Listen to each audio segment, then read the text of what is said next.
I would say that's one of the greatest challenges in a company like mine.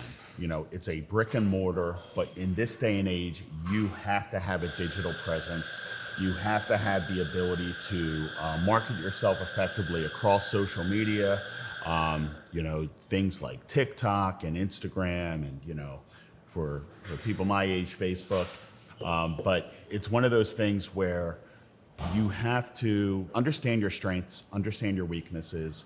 I think many brick and mortar companies, restaurants, especially in the hospitality industry, you can outsource that talent to provide a digital marketing plan. I understand, even though I was in technology for 25 plus years, I really don't trust myself to do SEO optimization, for example. So that's something that I outsourced to a digital marketing firm, and we saw the results, within 6 months. I mean, there's a score that you do for SEO optimization, and we doubled it in about 6 months. There's no way I could have done that on my own. What I tell entrepreneurs is that you need to sometimes get out of your own way.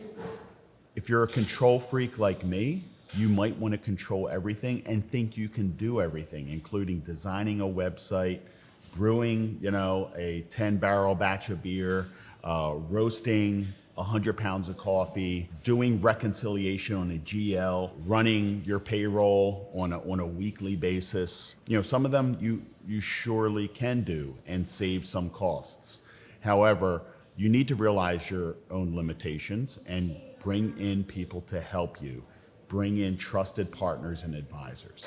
So, that's something you kind of have to learn along the way, but understand that entrepreneurs sometimes can be the greatest obstacle to their own growth. You can be the greatest obstacle to your own growth, meaning that if you expect to do everything and you think you're an octopus with 8 hands and you have to have your pulse on everything, but that doesn't mean you have to do everything.